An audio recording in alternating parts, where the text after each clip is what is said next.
Hello. Hopefully you can hear me this week and I'm right on cue because sometimes I just stare at the camera for a few moments like this. Hello, welcome to Nights of Eveningstar. I am your Dungeon Master, Mark SherlockHulmes, and joining me this week, my lovely, lovely dearest friends. We have Nate Sharp, Mica Burton, Anna Prosser, and Jonathan Indovino joining us. Yes. There we go. Also known as ShadyPenguinn. There we go. And we are going to play some Dungeons and Dragons. I hope everyone's ready to play some Dungeons and Dragons. Most definitely. Yes. Yeah, look at him. He's keen. He's ready to go. Anna's in the zone. I don't know if Anna's like prepping like her mindset. I didn't realize it was 4 o'clock and I hadn't tweeted yet. So now I have. Oh. Hi. Hello. You were doing our obligatory tweets. Well, Welcome, friends. I hope you're all ready for some Dungeons and Dragons. I hope you're all well. It's been a week. And yeah, we're going to have a fun time. I've got a fun session planned. I'm excited. I like how when you say it's been a week, it doesn't really matter whether it's like, I am observing that a week has passed or like, it's been a week because it's both. It could be. It's always both things. Mm-hmm. How are we, Nate? How are we? Did you say my name? Yes, you've been very quiet. Like you've not said a word the whole intro. So I want to check in with you. Are you okay? Yeah, if I don't have anything to say, I just don't talk. What? I love it. You're such a good boy. I love it. Normally I have to shout over like all the other players in my team. So it's just like, Nate's like, I'm just ready when you are, Mark. Just, I'm ready to go. Yeah, I love it. Right. Well, shall I do a little recap and then we'll play some D&D? How about that? Perfect. This gives you time to check your notes because I think today's going to be one of those sessions. If you are not familiar, we are playing in the realm of Cormyr, which is a section of the Forgotten Realms, and our party of heroes, nobles, and advisors are the rulers, I suppose, of a small village in the surrounding lands called Eveningstar. In the few days leading up to a grand ball and tournament in the city of Arabel, Marcel brings a band of mercenaries who are looking for employment back to the keep. The mercenaries are led by a stoic fellow called Hadley Cooper, who seems to know Marcel well. Sarah Lee, Azara's scribe, notes that Hadley's armor contains a number of powerful necromancy and transmutation enchantments, unlike anything she thought possible. Azara sets her to work researching further. Tarkhal heads out into the woods late at night, hoping to speak with the Emerald Witch, whom he meets. He asks her name, and she says that what would he like to call her, and chooses the name Ellie. He asks her to reveal more information about her intentions and doubts her methods. Ellie assures him that she only means to restore the land and purge the greed and avarice from Cormyr. She also mentions that Tarkhal will meet with one of her daughters on the trip into the city. Heading into Arabel, the party for the ball and the tournament, Dusk gives them a brief introduction to the city, and Azara and Agnis go shopping whilst Marcel explores a part of the city called Viridian's End. Agnis and Tarkhal also reconnect and have a heart-to-heart, with Agnis expressing her upset that Tarkhal didn't trust her with information about Twig the Sprite. Tarkhal reveals his meeting with Ellie and assures Agnis she is the only one he trusts. Arriving at the palace of Arabel for dinner, the party meet a selection of nobles. A charming young man called Gawain introduces himself to Agnis and makes quite the impression, much to Azara's horror. And finally, Lord Davian Cormoril enters with his guest, a young wood elf woman with dark hair and green eyes called Willowsong Shadowbriar. And that was where we ended last week with the announcer of the court, the palace of Arabel, the scepter, announcing Lord Davian Cormoril and his guest, Willowsong Shadowbriar. And I believe you'd all been sort of clustered around in that party mingling sense with a bunch of other characters, nobles that you had been introduced to. And so my first question, as always, my dear players, is what would you like to do? Does anybody? Yes. Well, look at that. Hands straight up. Now that it is this week, may I have my question answered? You may. What was your question again? My question was, I I think I answered my own question because I went back and I watched just to make sure that it happened. When I brought the skull out and translated it and shared it with everyone, I mentioned that the Sylvan said that the Shadowbriar is mentioned and is said to be possessive of something. What that something is, we don't know, but I think it's connected to the Fae and the Sylvan. I just wanted to make sure that that did happen, and then I confirmed that with myself. And you checked, and the answer is you did, I believe. Yes, I did. Yes. Okay. Yes. Okay. There you go. Then so yeah, establishing that, wide-eyed, Azara will kind of like look at the rest of the group to see what their reactions are, because that name strikes fear into her strikes heart. a tone. A tone. Sure.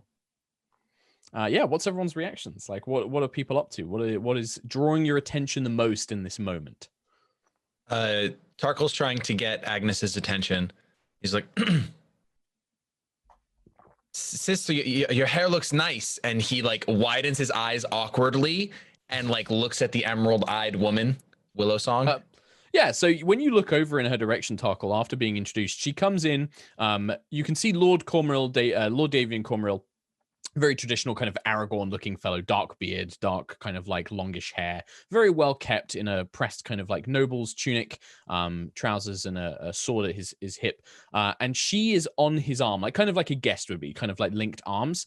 But you can see that there is, it's not a particularly close or warm-looking relationship. She kind of unhooks her arm as soon as it would be polite to do so, and sort of just meekly stands beside him. She doesn't have the same countenance as the mage that you encountered in the keep, who was quite confident and aggressive.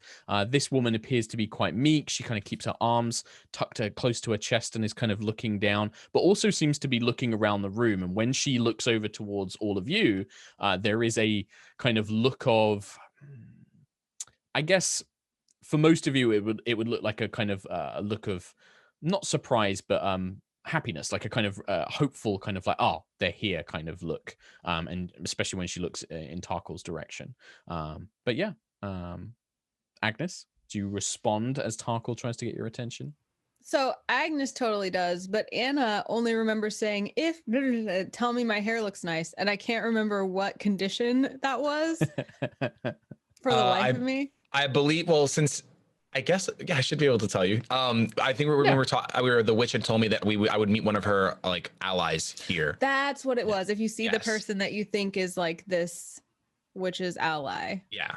Yep. Marcel, any reaction from Marcel, or is Marcel not at all worried? Marcel's from the beginning probably found some kind of like vantage point, just like a good spot in the room to like have like scan mode on. So like at this point, I'm assuming that this would just be like, I'm taking note of this, but I'm not necessarily alarmed. Reacting to it. So yeah, I guess that your vantage point in this sense, this is like a large, not quite a ballroom, well, maybe a ballroom, but all it's been filled with a very long table, like one very long table that kind of dominates the center of the room. There are balconies all around, sort of in an L shape on the far side of the room, that look out onto the city. All the windows are open with big kind of curved drapes. There are chandeliers above, but it's all been cleared out for this large dining table, which is all set for dinner. There are a few kind of standing tables where drinks and snacks have been placed, but probably for Marcel, it would be like the corner of the room, kind of back to the wall, keeping everything in view. And yeah, you can easily kind of see everything from there. Whereas the other characters are more in a kind of socially engaged distance, where everyone's speaking. Obviously, you guys are in the middle of a conversation, so even though you kind of note what's happening, some of the characters around you continue conversing. Gawain, it kind of shakes hands with a few of the figures around you, a couple of the merchants and things like that, kind of just shaking their hand and making introductions. When you do hear a kind of like, my favorite niece and nephew, and you feel these kind of not quite burly arms, but you feel these arms kind of wrap around your shoulders, Agnis and Tarkhal, and a sandy haired, kind of bit of a beard kind of coming through, human fellow kind of grabs you, and this is your uncle Bryn Crownsilver, who is one of the original Crownsilver family members. And he's just like, well, I was hoping that I would find you here. It's just a little stop by. How are we? You look, Tarkhal, you look like you've seen a ghost. Brandon, I feel like it's been so long since I've seen you. That's why I look like this. Yes, definitely. How's everything been? It's been very well, my boy. Yes. Well, not as well as you and your not a little. I'm not going to use the name. Don't worry, Agnis. I know that you prefer that one. But it's been it's been good. I didn't really. I'm only stopping by. I'm not going to be here for very long. My Havilar would have caused a bit of a scene. She's not going to be very happy that I've not invited her to a ball. So yes, just wanted to stop by. I normally have gifts for you, but I suppose you're a bit old for those now. But still, I wanted to congratulate you on saving your little town. Wonderful job. It's not so little. It's a town. No, you're right. No, a town. Sorry. I'm used to saying things like that, but yes, you're right. Your prosperous town, as is doing. Eveningstar is the name, isn't it? It is. Mark, what is our relationship with Uncle Bryn? Is he like a favorite uncle? Sure. I mean, he seems to think he is, but whether he is, that's up to you. You can decide how it is. I guess my question is, what do we know about him and how he handles his nobility? Is he someone who's like a court Agnis, player, or is he? Okay, yeah, no, I'll give you the lowdown, and I think this would be poignant to Agnis because he maybe have been a character that maybe Agnis looked up to because of this, or maybe this is just a character that you've been warned not to turn into. Bryn Crownsilver was once in line for heir of Cormyr. Like, he was in line for the throne of Cormyr. He could have been king if things had gone a different way. And he ran off to become an adventurer along the Sword Coast. He teamed up with a pair of tieflings and a dragonborn and went on some wacky adventures. And when he came back to kind of fulfill his duties, he realized that it wasn't for him and that he could do much better out in the world as a priest and as an adventurer than he ever could in Cormyr. And he gave up. He rescinded his position as the head of the Crownsilver house. That is when your family were brought in to kind of bolster the numbers as kind of like, we found this ancient line of the Crownsilver family. Let's reintroduce them. This was obviously a while ago and things like that. But they kind of, made it up for this guy basically saying, I don't want anything to do with the nobles anymore. I'm out. But he still is quite famous. He's quite well known in Cormyr as a bit of a card and a bit of a kind of, he was that guy that was nearly king and then gave it all up to go adventuring kind of thing. So Agnis is idle 100%. Okay, sure. Yeah. If you want him to be like, and he would probably have definitely encouraged some of Agnes's views, I think. Yeah, so that's why she's like, well, it's not like a little town, and she starts telling him about it. Yeah, we're rebuilding the tavern, and for morale for the people. We had a tournament. Oh, and Tarkhal invented he started our stoling championship. Stoling. Tell him about stoling. She's like, tell him. Yeah, I think we've played stoling before, right, Bryn? I think you introduced it to me once. That's the game from the Kingswood, isn't it? With the sticks and the rocks. Yes. I remember. Yeah, so the kids love it. The town loves it, and we're pretty proud of our accomplishments. I'm very proud of you both. I think that you're doing a wonderful thing. I'm just stopping by for dinner. Now, you must introduce me. I can see that you have a lovely companion here, and he gestures towards Azara. Please introduce me. He is an older fellow. This is not a kind of flirtatious introduce me. This is a friendly uncle introduce me. Would Azara heard of his adventuring tales? Probably. I think you would have, yeah, for sure. I think that there was definitely, Bryn Crownsilver was kind of a name that even the War Wizards would have spoken to, because one of the people that he was adventuring with was somehow connected to the god of magic and Asmodeus, and there was a whole thing about it, and it was like a whole chosen one kind of adventure thing. It kind of got spread around. There's like stories that get told. Like a Marvel hero, and was like he's not that quite. I think like if you were to compare it, like I'm trying to think of like a very like Happy Hogan to Iron Man, right? He was like a guy who was there, but he's just a normal guy who's got no special powers. He's just like, I was there. That's the kind of guy he is. Precious. Yeah. But yeah, so sure. Uncle Bryn, like, Azara, our war with magister. She's trying to think of like the coolest way to say what Azara is. That's like the least like nobility.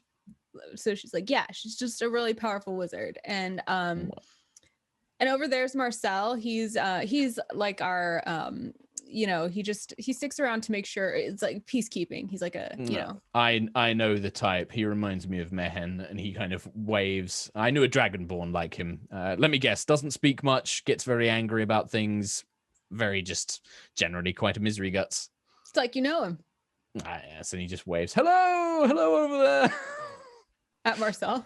Yeah, Marcel, and then he'll turn back to Azara. And a pleasure to meet you, Magister. I'm glad to know that my niece and nephew have such a competent spellcaster with them. Always a useful thing. Still, Azara will curtsy and it's like, "Oh, your flattery is very kind. I've heard quite many exploits of you and your adventuring group. I'm glad to see you in one piece. Many of the stories I heard."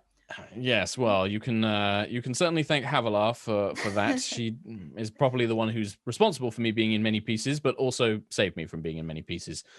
Anyway, I'm not going to bore you with stories. I've got a little bit of business to do. Just wanted to say hello and make sure and just say how proud I am of you. We've all heard the stories of what happened with Eveningstar. You defeating some bandit with magical powers and storming the keep by yourselves. It's quite the story. You're building up your own little legend, I think.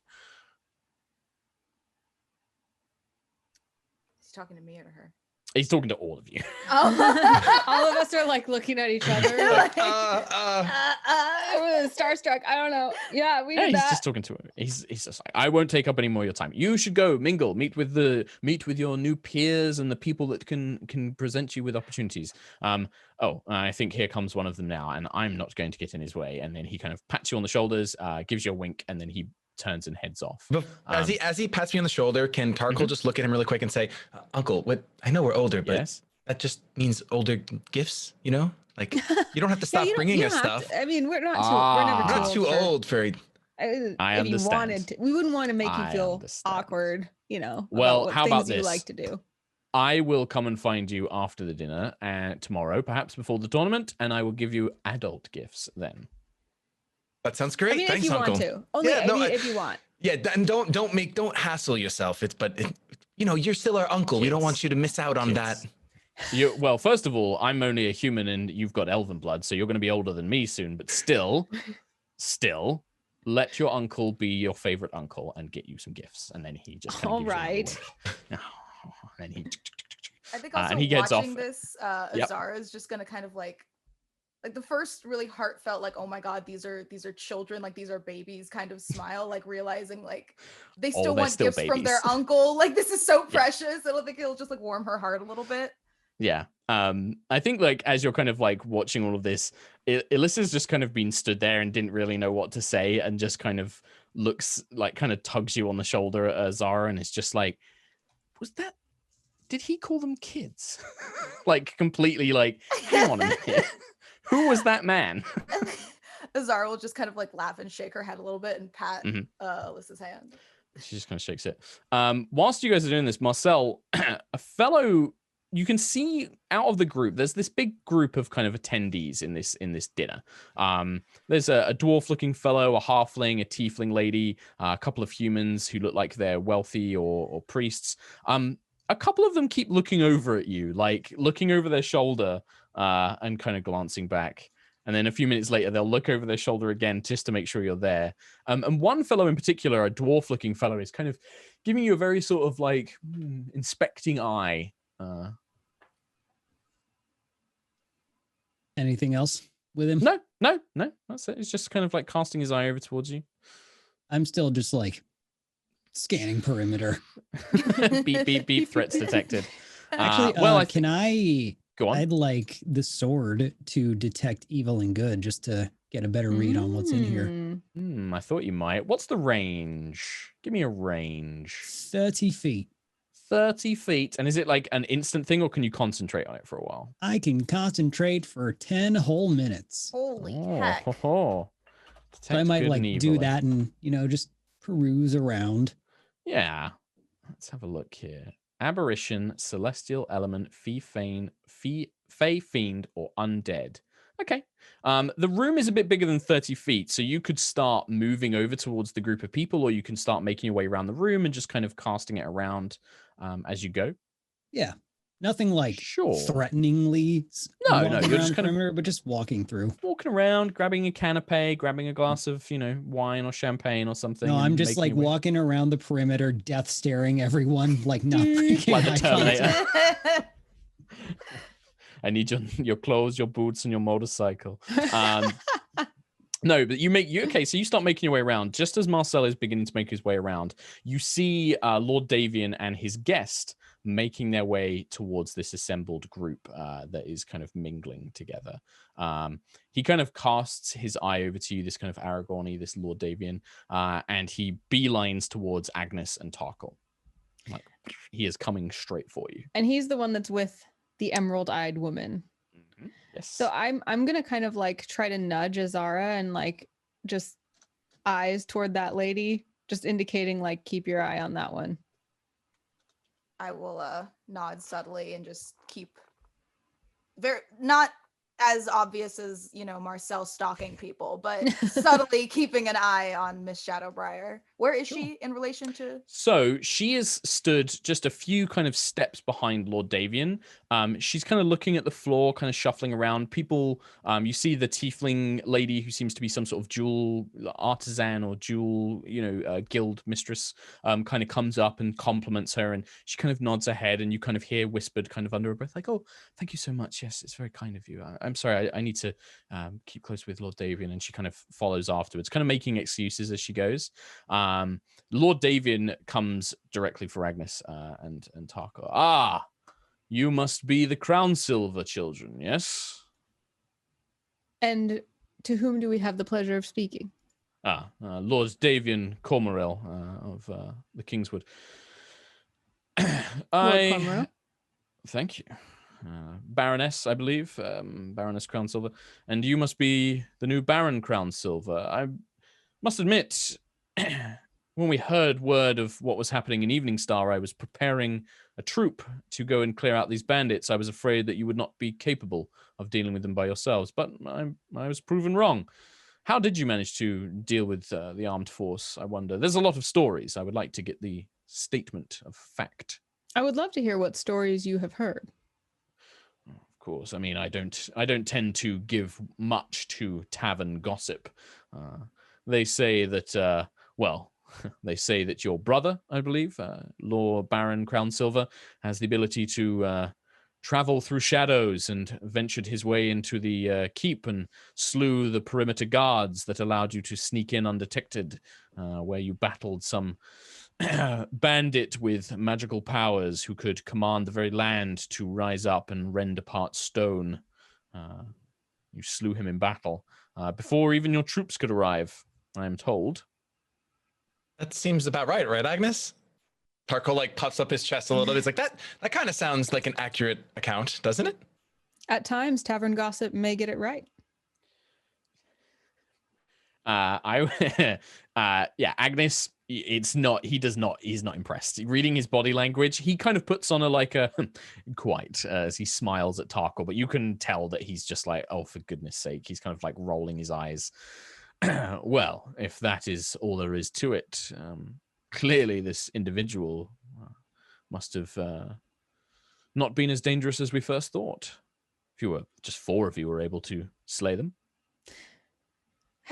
She just completely ignores that. She's like, I don't even, this whole like, blah, blah, blah, noble, like backbiting me, blah, blah. She's just, ugh. So she's like, you said you were going to send a troop. Are you near to Eveningstar? Have you sent troops there before? It's within my range of what my troops could arrive to. My operations are mainly in the Kingswood, actually, where I believe your brother is originally from. But my realm or my land is predominantly to the south. It's an old family land, only recently regained after some indiscretions in the court were corrected. And your associate here also from the Kingswood? You were referring to Miss Willow's song. Do stand forward, please. I don't like it when you just loom behind me in the shadows. And she's just like, oh, I'm sorry, Lord Davian. And she kind of moves forward, hang low. No, Miss Willow's song is an associate I've met here in Arabel. She is a very accomplished scholar. Oh, a scholar. Azara, I'm sure you would have much to speak to Miss Willowsong about. Yes, Willowsong. Was it Shadowbriar? Yes, that's right, Lord Davian. And she looks in your direction, Agnis and Azara, and then her eyes linger on Tarkhal for a moment. Yes, I would be more than willing to talk to you if you are a fellow scholar. My realm of study is predominantly in the Feywild and natural magics. Zara like smiles sweetly and she's like, as it happens, I adore the Feywild and have spent many, many nights studying up on such a magical, beautiful place. I'd love to speak with you about it if you'd be so kind to relieve yourself of your guest's presence. And I kind of look to the Lord. if it's all right with Lord Cormoril, of course. Perhaps out on the balcony. And you can see that she's looking for a way to try and invite Tarkhal or Agnis, but she kind of just lingers on them and just looks in your direction and just smiles and says, yes, perhaps the fresh air would be quite nice. It is a little stuffy in here. And you see Lord Davian just waves his hand like, do what you want, I don't care. Marcel, as you are walking past this group, you hear the voice from your weapon. I'm not detecting anything, brother.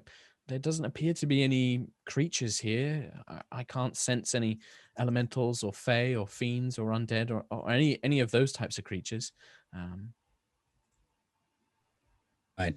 Well, we'll keep our eye out and continue to scan. Yes, I'll keep it. I'm not. I can probably keep this up for another 10 minutes or so, but yeah, none of these people here, they all appear to be what they say they are, I think. Oh, very well. We'll keep our eyes open. Sure. Well, I'll keep my eyes open. Yes, I will keep my sword senses open. I don't really know how I do what I do. It's very odd. I'm not sure either. Anyway, people are going to start thinking you're talking to yourself again. We should move off to the corner. Yes, I would hate to think that the people in this room might think something negative or strange of me. As a load of people are just like, is that guy muttering to himself? He just kind of makes his way back over to the corner. But yeah, you move past, and yeah, you don't detect any of the creatures listed in the spell. But yeah, Azara. So yeah, do you want to take Miss Shadowbriar off to the side? Yeah, and I'll kind of I'll hold an arm out for her as a gentlewoman would, and pat Agnis on the shoulder as I go by, kind of like a stay vigilant type of pat, and I'll walk out to the balcony with Miss Shadowbriar. Sure. What do you want Alyssa to do? Alyssa will look at you like, do you want me to come with you, or do you want me to stay with them? Since Marcel's out here, I'll kind of go like this. Okay. Yeah. She'll follow, but kind of she'll do it discreetly. She'll kind of just kind of wander in that direction. Mm-hmm. Yeah, so you guys start making your way over to the balcony. Tarkhal, are you just staying in? It looks like Lord Davian is going to kind of stick around talking to Agnis for a bit. Do you want to stick around here, or what do you want to do? I think I'll peruse over to Marcel just to like make eye contact and be like, everything good? And since he's kind of do that scout, passing like, yeah. Like, well, like one of these, and then he might nod yes. Yeah. Something He'll go that nature. like this under his mask. Yeah, sure. Perfect. Okay. We'll do a couple of things in round order. Whilst you're talking to Lord Davian, Agnis, Gawain returns, and he brings you a drink. He brings you a glass of, he's like, I wasn't sure what you were drinking, so I just got the best wine that they have here. You seem to not have a drink in your hand, my lady. Azara didn't specifically tell me anything about Gawain, right? She didn't know. Okay. She just I did. I sent a message. Did you? What did you say in that message? You just said be careful with this one. You said be careful with him. I said don't trust him. You said don't trust him, yeah, but you just know details of what happened between the two of you. No, but I did say I came from corrupt nobility. Yeah, I did mention that. Okay. All right, well, still he cover my bases. bases. He doesn't know that. Covered my bases. He doesn't know that, but she does know that. Yeah. Sure. I wonder how much Azara shrugs off and how much Agnis shrugs off and how much she thinks. Well, I don't know if Azara, but she I also don't know thinks, how this would affect Agnis, but this is a very charming, handsome young man. whether that affects Agnis is up to you. She definitely trusts Azara, but she also thinks Azara is like too wrapped up in nobility. So if she had just been like, be careful with this one, Azara or Agnis would probably ignore it. But since she said don't trust him, sure, Agnis will take the wine, but you know, maybe do more gesturing with it than actually drinking it. Not drinking it. Yeah, sure. Yeah.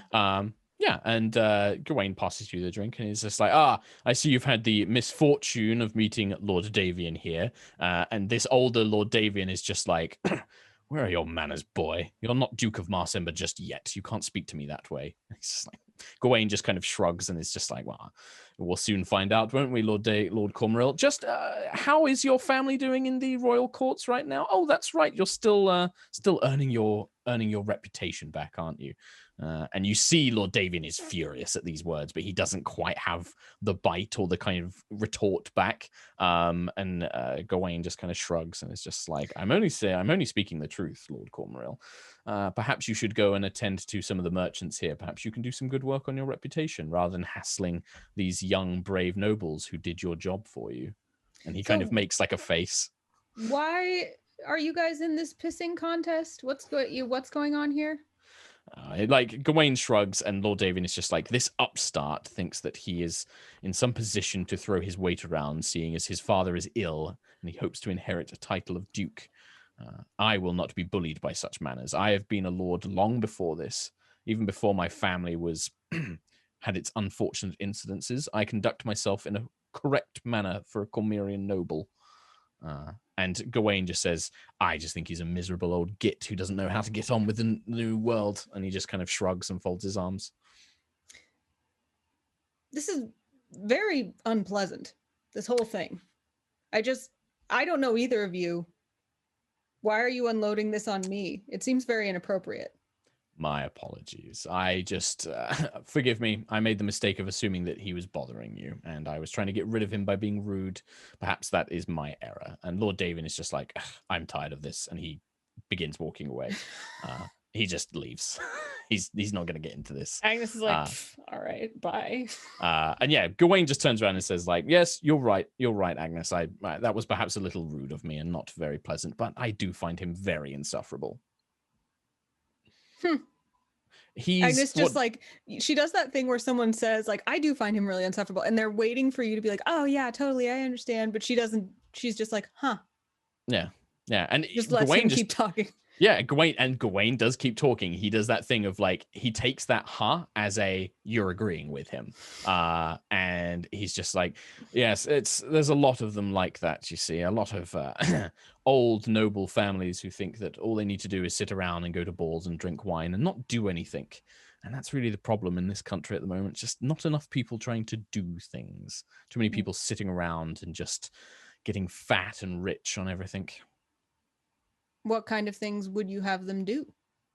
That's a bigger question. I think that one of the biggest problems, look, I don't want to get into politics. I don't want to bore you, but if you are genuinely curious, I have some opinions about Cormyr and what we should be doing. Everything is politics. Perhaps you're more politically inclined than I thought. I think that one of our biggest problems is land, quite honestly. Cormyr is a large nation. We are packed into our cities. And the land we currently have is all owned by the crown. The merchants here, they have to buy it at an exorbitant rate from nobles who don't want to sell it because they don't want to lose power. If we had more land, then those merchants would be able to become lords of their own areas. They would be able to purchase land that is not historically belonging to the crown, something that I think this country needs. If we had more land, yes, what would you have us? Yes. Negotiating with the Dale lands. I mean, there's a bunch of land up near where the Netheril cities fell that's completely unclaimed. Sembria is in disarray. I mean, they did attack us. Doesn't it seem a little bit, perhaps we should take some of their villages under our wing, help lift them up a little bit after they attacked us? They're ravaged by war, lost out on provisions and supplies. We could help them. It's strange to hear someone about to inherit a title speak against the ownership of the crown. Well, perhaps that's where we differ a little bit, my dear. I don't necessarily have a problem with the crown and the things, but I think that it is become short-sighted. It's become content with what we have. We, especially as a title holder, as a duke, isn't it my responsibility to make Cormier's future brighter, not just keep it the same? Another person I know talks about the future of Cormier. Azara, our magister, often speaks of a brighter future. Have you met her? I have. Now, Agnes, please. I'm sure that Azara has said something or perhaps prepared you and said that there was some unpleasantness between us. I don't blame her in this. There was an unfortunate incident back in Marcember. There was some sort of plan, a plot, some nefarious wizarding types. I was under the effect of some sort of spell, charmed to conduct some sort of nefarious plan. This was all approved. It was all tested by the priests of Marcember and the war wizards themselves. But unfortunately, it seems in this state, this magically influenced state, I may have tried to kill her.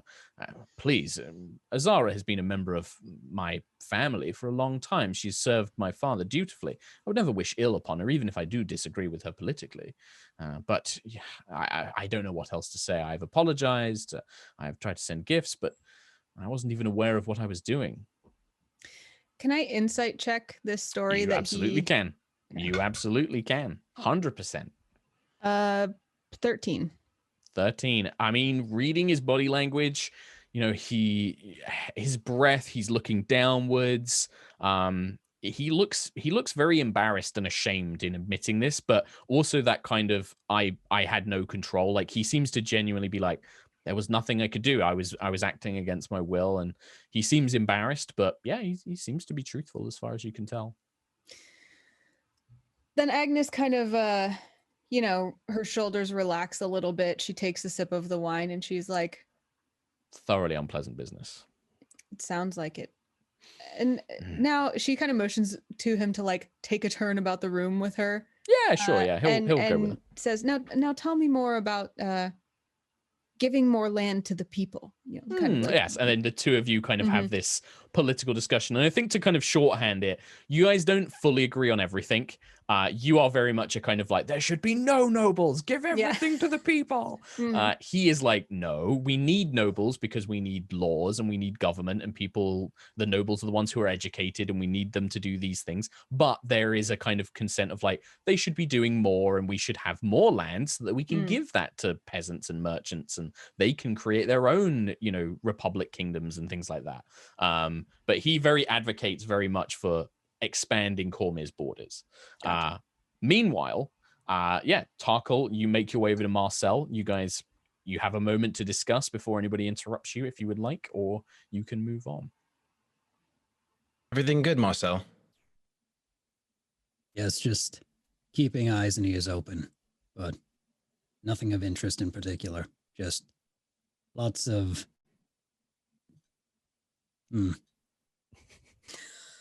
bad taste in your mouth. Bad taste in the whole room, to be frank. I couldn't agree more. I'll keep my eyes in your direction in case anything happens. Will do. And then Tarkhal will just he's probably gonna make his way actually out to the balcony. He kind of just wanted to use this moment to like do like a line to Marcel and then whoop, go out. Yeah, sure. Okay, so you start doing that. Azara, you make your way out onto the balcony, and the balcony looks out onto the very pretty Arabel city. All the lights in the windows are now lit, candles and lanterns throughout the streets, creating a very picturesque place. There's a light breeze, and as you kind of step outside, you see Lady Shadowbriar kind of like grabs her hair to stop it kind of whipping. It's very long, dark, and she kind of pulls it tight to her body.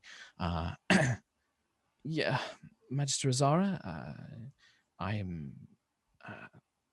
what did you wish to speak about? She kind of smiles. You're muted, Mica. Thank you. Azara just gently smiles back and says, well, I noticed, pardon my forwardness, that you were quite uncomfortable with your guest there. And I thought, lady to lady, I could just save you from such a brash man as himself. And maybe we could talk, whether it be about the Feywild, about anything magic, scholarly, books, you name it. Just give yourself a little break. I do appreciate it. It's not that it's unpleasant. He's a very cold man. I'm not with him or anything like that, if that's what you're thinking. It really is a matter of scholarly pursuits. He's been asking a lot of questions about the Feywild recently. He's taken a sudden surge of interest in it. And the truth be told is I'm trying to keep an eye on him as well.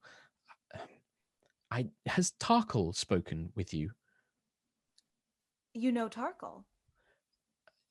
I take it. I'm not very good at playing these games, Magister. That's more he's been speaking to my mother. She is perhaps the one. I think you may have had a rather unpleasant encounter with her in your keep.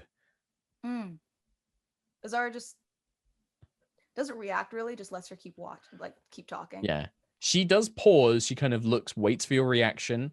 And then when you don't say anything, she's just like, I'm like I said, I'm not very good at this sort of thing. I think that I need to say something before, in case anything happens. I think Lord Davian is up to something, and he doesn't have much. He doesn't like Tarkhal or Agnis. He had his eyes on Eveningstar for a long time.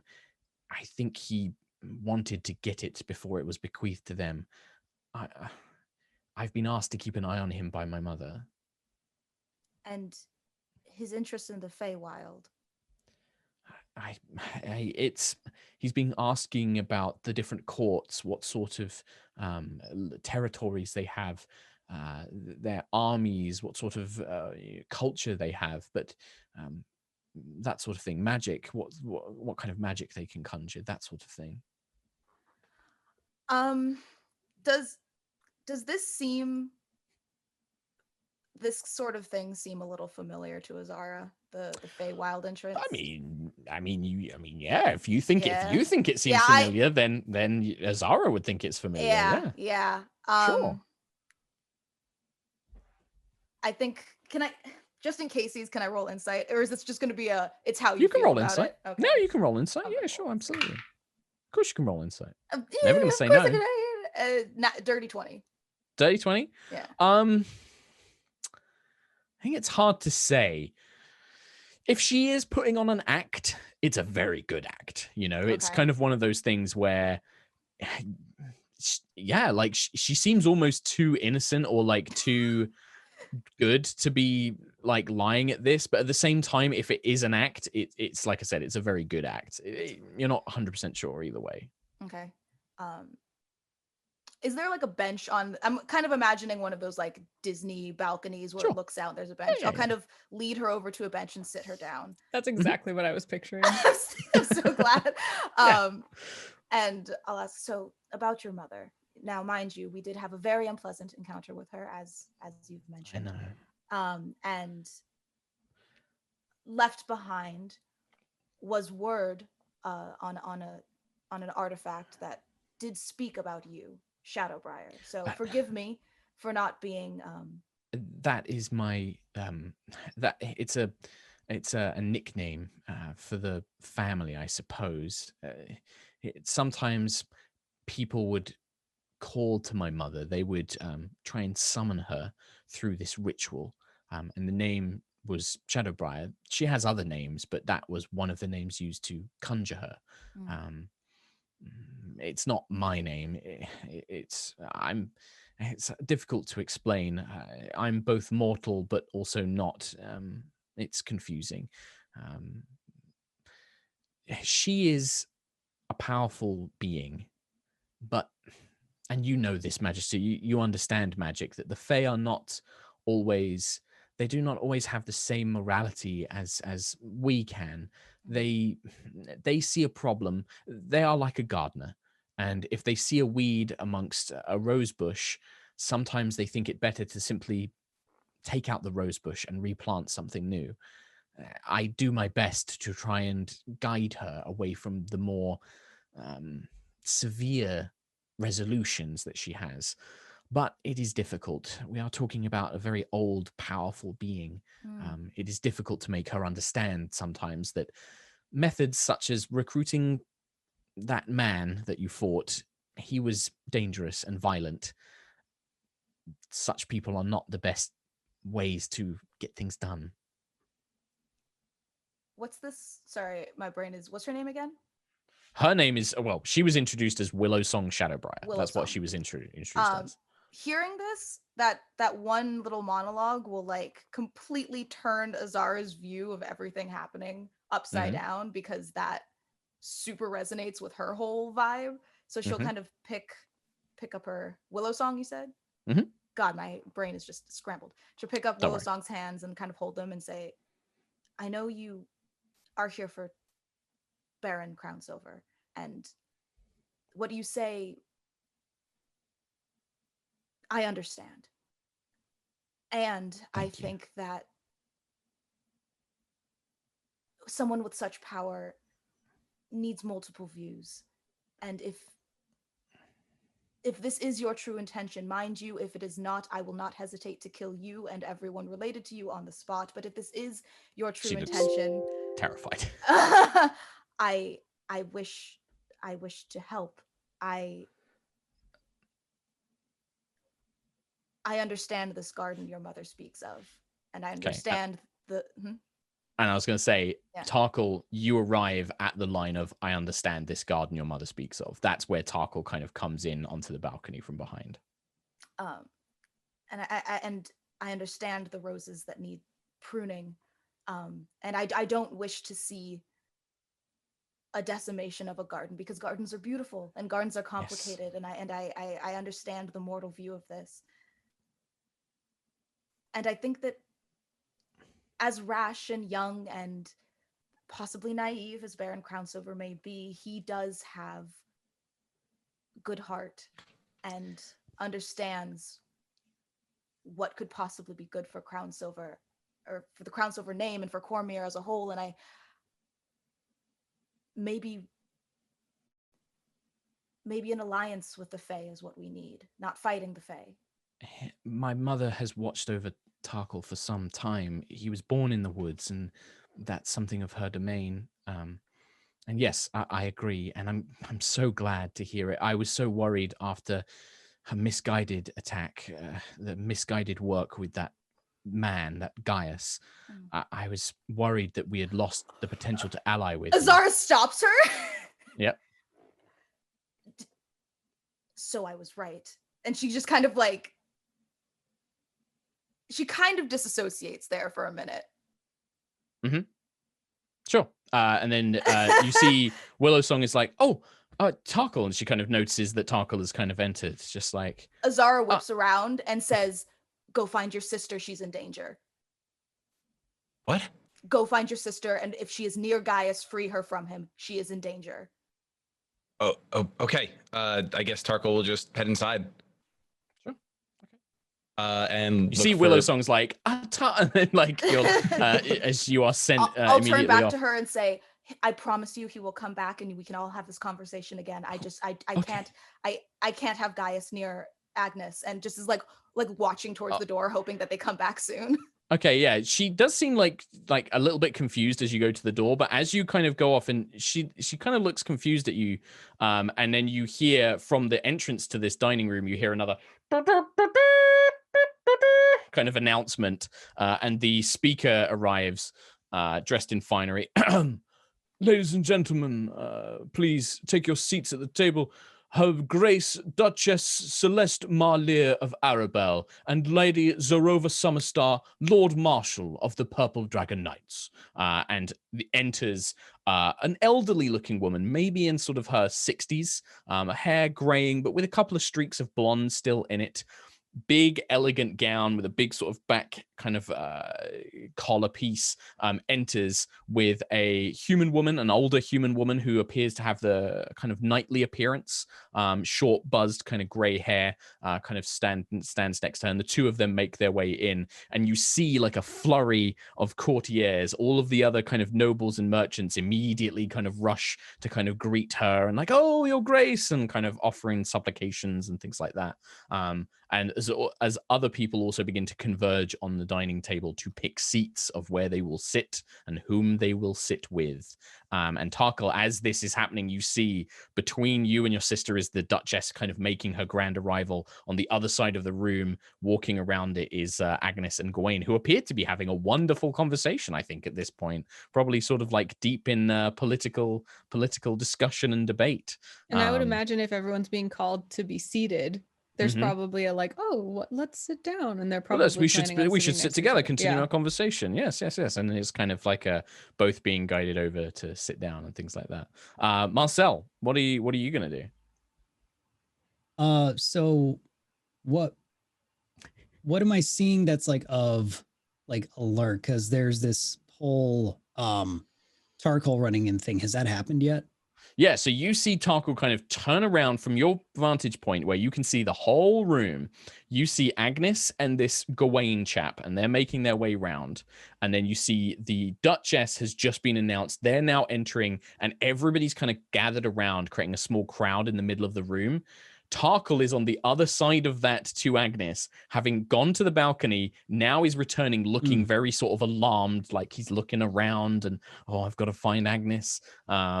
And you know that's where Azara and this Shadowbriar lady went. I'm going to start making my way over there.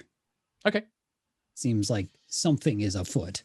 Yeah. So Tarkhal, you see Marcel making his way over to you as like this big crowd is now between you and your sister, who is now walking to sit down next to this fellow at the table. And this person that I'm talking to is Gawain, right? Right. So, Marcel and Tarkhal, you see, there's this big kerfuffle in the middle as everyone's kind of, you see like everybody is just like, oh, your grace, yes, and kind of trying to talk to her about a million things. She's brushing people off like, yes, I will talk to you about this later, merchant, blah, blah, blah. Yes, I understand, yes. So we'll talk about this over dinner, blah, blah, blah. And she's making her way. She's going to be sat at one head of the table, and then the Lord Marshal, who is a lady called Lady Sarova Summerstar, will be sat at the other head of the table, and then everybody else is going to be sat on either side of this long table. And people are desperately making their way to try and grab seats near the Duchess or near the Lord Marshal. So I guess if Marcel is near me now, Tarkhal would just be like, I don't really know what's going on. Azara said that Agnis is in danger. We have to get to her. We have to at least sit across from her. Can we like try to like, instead of trying to go all the way around the table to get behind her, can we try to just like make sure we sit across from her? Sit from across? Yeah. So, okay. So what I would like you to do, if you want to try and do that, roll initiative for me. And, because this is going to represent your like speed of like, okay, how quickly can you sit down? That is okay. 15 plus 4, 19.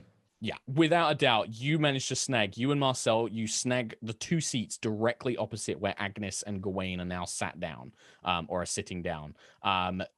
Azara, you can hear the kind of like people being called to dinner, and as you get up, you can see Tarkhal and Marcel are rushing to sit opposite to Agnis and Gawain, who are taking their seats at the dining table as well. How far away are they from me? I would say this room is quite large. It's probably about 100 feet across, but you're kind of at the midway point. So yeah, about 50 feet. Whoever's on the outside, either Marcel or Tarkhal, I will send a message and I'll just say, try and block a seat. We're on our way, just so we can sit directly across as well. Okay. And I'll turn to Willow Song and I'll say, we will continue this conversation after dinner. I promise you we will bring the Baron with us. Just don't disappear. And she kind of rushes off to sit with him. You rush off. I would like you to roll initiative for me as well, Mica. Go on, Marcel. Anyone sat in the two seats next to me yet, or are those still free? Make an initiative check. Let's see if my initiative was 17. 17. Okay, so I'd say that right now both are free. So you currently have two seats free next to you. So you could call somebody over to sit next to you, or you can let some random sit down. I'm going to like try and go through with that message and just basically put my leg under the seat next to me, just like to block it. So if someone like takes it, it just won't move. Okay, so it's like locked in place. Sure. The dwarven fellow who was looking at you from before comes up and he's just like, oh, is this seat? He's like, taking it as Azara kind of rushes in to try and grab it on the other side. Agnis, yeah, it's very strange. You just see Tarkhal kind of like fly across the room, grab a chair and sit down dead opposite you. She thinks like, doesn't he know that at a place like this, you shouldn't sit next to your family? You should mingle. You're so clingy. Agnis, how much of your wine have you drinking? Do I see her glass? How empty is your glass? How far across is the table? Like, oh yeah, is it a giant table? It's not like a giant table, but it's a big feasting table. You know, this is a medieval kind of palace so table. I couldn't just reach out and hand him my wine, right? Like he couldn't snatch it. No. Yeah. Okay. But I probably wouldn't even, I don't know, I'd probably just be staring at her like, and like looking around, just like trying to figure out what Agnes, like what I mean, not Agnes, what Azara was saying. Why is she in danger? Gawain will just kind of be like, I don't think I've ever seen somebody move quite so fast to sit down to somebody who wasn't a duchess or something important. You must be very devoted to your sister. Like, yes, so, yes, I am. Okay. No, go ahead, Marcel, go ahead. I was just going to say, so like Agnis is sitting with this guy talking and then the other three of us are dead across, like making really intense eye contact. The way that I see it, you've got this huge long table. The two super important people are at either end. Most people are trying to sit next to them. Agnis and Gawain are sat in the middle of this big long table. And then you've got Azara, Tarkhal, Marcel, Azara, like that. And all of them just went shoot. Yeah, they just like slam down. I think Willow Song will move to sit next to Tarkhal on the opposite side, and then people begin filling in the spaces. Next to you, on your other side, Agnis, is a kind of priestly-looking sister, but she's very pretty, very curvaceous, but she's got these big golden curls, beautiful, flawless makeup, and you can see that on her robe she's wearing the emblem of Suni, the goddess of beauty, who's one of the Forgotten Realms goddesses. And she sits down. You can see that she's got like a very kind of elegant, kind of silk chiffon-y kind of like dress with mixed in with these kind of priestess robes. And she just nods very softly to you as she sits down. Next to, so you've got, I'm trying to think of the order here. So we've kind of got like Willow Song, Tarkhal, Marcel blanked the seat next to him. Sorry. So Azara. So it'd be, yeah, Willow Song, Tarkhal, Marcel, Azara. So next to Azara, we would have. At this point, also Agnis is like, "Oh shoot, where's Aaron?" Oh yeah, where is Aaron? So, well, actually, no, of course. Who else would sit next to Azara? Alyssa sits next to Azara. She would have followed immediately from it and is just like sits down. Aaron isn't allowed to sit at the table because Aaron is a page. He is not here as a guest. He is here to do a job. He's basically stood at the back of the room with the other pages, and he just keeps looking around really awkwardly, and he's like making like lines at you like, "I'm thirsty. I want a drink." And then he like goes back to holding your little flag with the symbol of Eveningstar on it, and he's like kind of like shuffles around awkwardly. But yeah, you guys sat down, and as everyone takes their seats, there's kind of that general murmur of chatting, and then the Duchess, Celeste Marlier herself, kind of stands up, raises a glass, ting ting ting ting ting ting ting, holds it up. Well, I'm sorry for my slightly late arrival. There are several matters going on in the city today. But I'm glad to be here, and I would like to welcome our guests of honor, Baron and Baroness Crownsilver, Magister Azara, and the Minister of Arms Marcel, the new custodians of Eveningstar, a town that sits not far from our own gates. She raises a glass. Baron and Baroness, Magister, Minister, I wish to congratulate you not only on your victory against these bandits that had taken over the area in the interim between Lord Evenhands and your rulership, but also on the great word that I hear coming from your citizens. They adore you, it seems, for not only your heroics, but your kind hearts and warm spirits. So, I, as Duchess of Arabel, as the one to whom you can come to for aid, for assistance, I wish to formally welcome you and formally congratulate you with a grand dinner and tournament in your honor. And she raises a glass, and you hear a lot of like, "Here, here, yes," kind of murmurings from around the table as everyone raises a glass in a toast. Is it appropriate to like say something, or just to like humbly kind of like bow and accept the toast? I mean, do you think that Agnis would wait? Do you think that she would be too worried if it was proper, or do you think she would just be like, no, I'm going to say something? I think that if it was expected that she say something, then she would never turn down the chance to like say something to everyone. But if it's not, if it's just like they said all those things, I don't think she'd like make a scene, because in her mind, if the way they're governing Eveningstar is being seen as successful by all of these nobles, then it's all part of her master plan to like gain respect as a noble and force other people to try to imitate their style of ruling, which is to give everything to the people. Sure. Yeah, I mean, you get the sense that there is a pause. There's like a moment where sort of everyone cheers. The Duchess sits back down, but then there is like almost like she looks in your direction as if waiting to hear you say something. You almost get the impression that she's expecting you to jump in and say something. Then Agnis will kind of clear her throat and stand and say, to the Duchess of Arabel, to all of our new friends and old friends, and those who might not wish us well, we thank you, not on our own behalf, but on behalf of all of those that we serve. May the people be forever, first and foremost, and may we live only to serve.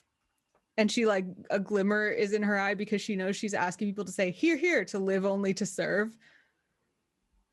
I think that, so you say this and there is this moment of silence. The Duchess doesn't say hear, hear, but she raises her glass. And a lot of people turn immediately to the Duchess like, okay, we're going to follow in whatever kind of she does. And she holds your gaze for a moment as she kind of holds the glass up. And she says, to your prosperous and prolonged rulership, Baroness. And she raises the glass. And then everybody says like, oh, yes, here, your grace. Very good. And you see that she's looking at you with that very coy smile as she sits down. And then after you have your moment, she'll turn and say, well, I think it only right that we also hear from Baron Crownsilver. I'm assuming that you do not speak for your town alone, Baroness. I would very much like to hear from our newest noble, a man who I believe has come from the people themselves. Tarkhal is so nervous right now. He didn't actually understand that this was it for, like, he thought this was just something that was happening and that we got invited because we were in nobility, not that this was for the Crownsilvers and the people of Eveningstar. So he's really caught off guard. He's like, I didn't expect to have to speak. I didn't know all of this was for us. Oh, well, you don't have to speak, my dear Baron, but if you wish to say something, now is your time. I give him an encouraging look. Tarkhal's like, to the people. That's it. Agnis is so proud. And he just quickly sits back down. He doesn't stay standing. There's a couple of like and then that's it. yeah. Agnis is the only one who says here. I think maybe no, that's not true. The little rock gnome fellow and another human guy, who's a bit older, they both kind of go like, yes, here, to the people. Yeah, it's very good. You get the impression that they are not nobles. That's why they're saying here. But yeah, they kind of like raise up. A couple of the priests do as well. There's a smattering of things, but you definitely notice that people like Gawain and Lord Davian and the Duchess are kind of like, meh, well, I'm not going to say that, but sure, nice. And they kind of smile and nod. With Agnes's observant trait, she can read lips. So interesting. I want her to kind of cast a glance over at the Duchess to see if the Duchess says anything to like the people sitting next to her after that whole thing. I mean, she would. I think that she leans over to who would be next to her. It would be Lord Davian is next to her. And you do see her say something along the lines of like, I think that the young man better get some practice in public speaking. And there's kind of like a, yes, very good, Your Grace. So kind of nothing too kind of scalding, but just a kind of like a, yes, that one needs a bit of work, sort of thing. But Agnes I can't think she argue would with that. So I think she would add on. I think she would add on. The young Baroness, however, as expected.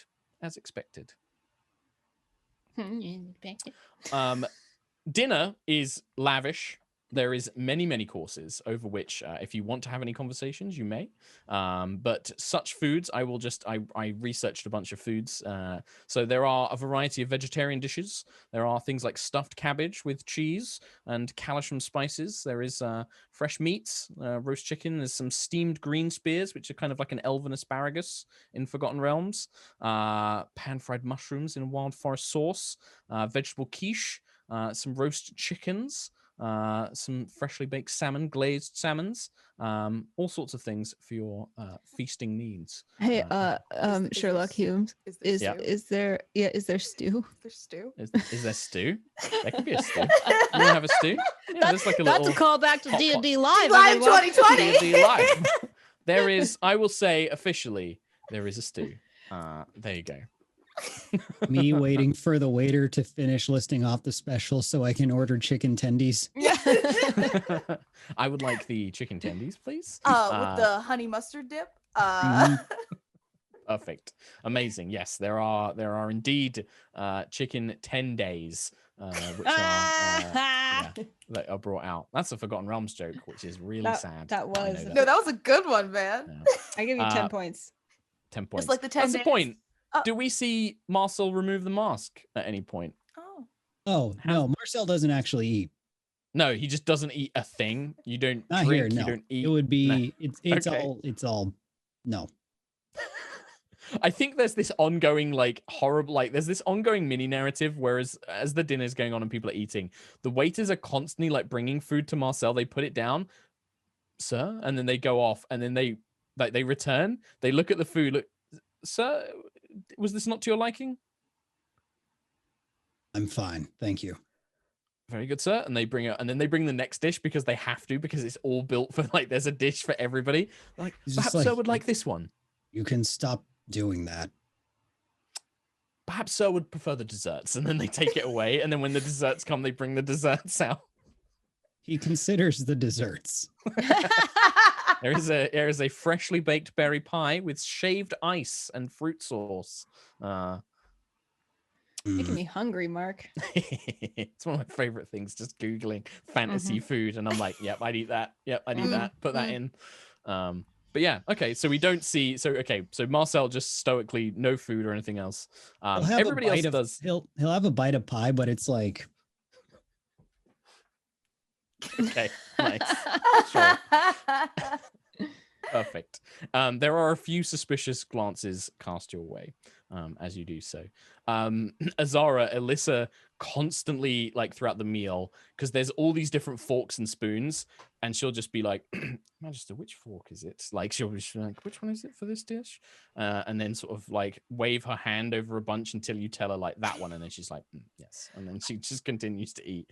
I think that as the dinner goes on, before she even asks, Azara will, like, really subtly, like, put her hand over the one next so Alyssa can see it, so and just kind of go with the flow. Up on it. Yeah, she picks up on it. Yeah, for sure. Whilst you guys are having dinner, conversation continues. Gawain, who is next to Agnes, will continue and say, well, Agnes, I'm aware of all the things that you've been talking about. We've been having some polite conversations about politics, but Tarkhal, what about yourself? Agnes, do you share Agnes's views on what Cormyr should be doing? I don't think I've been in this position long enough to state what Cormyr should be doing, but I do think there's a lot of things we shouldn't be doing that we currently are. Oh, please, I'd like to hear them. I think it's healthy to have these sort of discussions.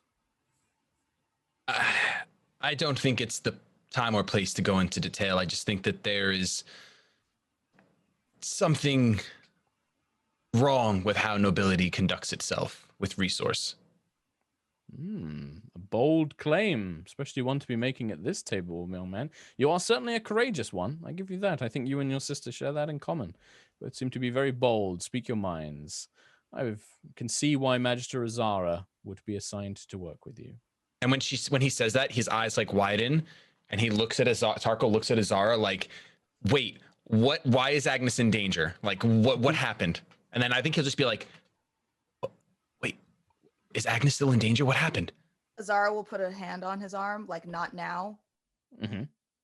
And isn't Marcel between us? I love that. Yeah.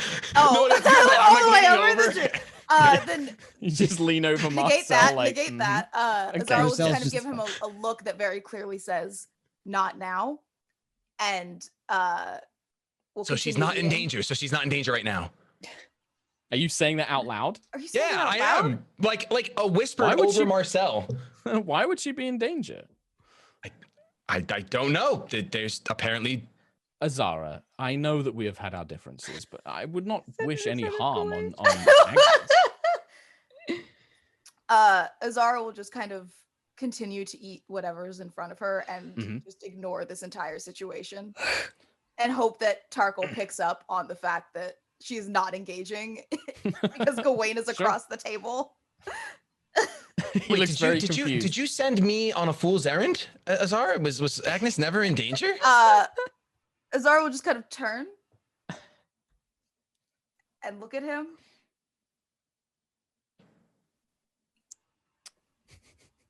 And turn back to her side. You can't see his mouth, but you can see Marcel's kind of like bobbing a little bit, like good Lord, laughing to himself. And then very subtly, trying to reach over Marcel under the table, Azara will swiftly kick Tarkhal in the shins. Okay. Over Marcel. You kind of have to do that, like.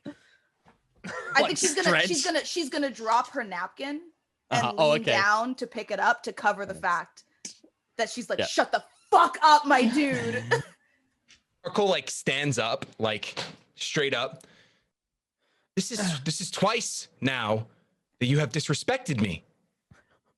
We should have common respect for each other. Am I not in a position of nobility? What have I done to disrespect you? You sent me running, I ran. Is this happening at the dinner table? Yeah. I think Tarkhal's like he's woodsman. Freak it out. Yeah.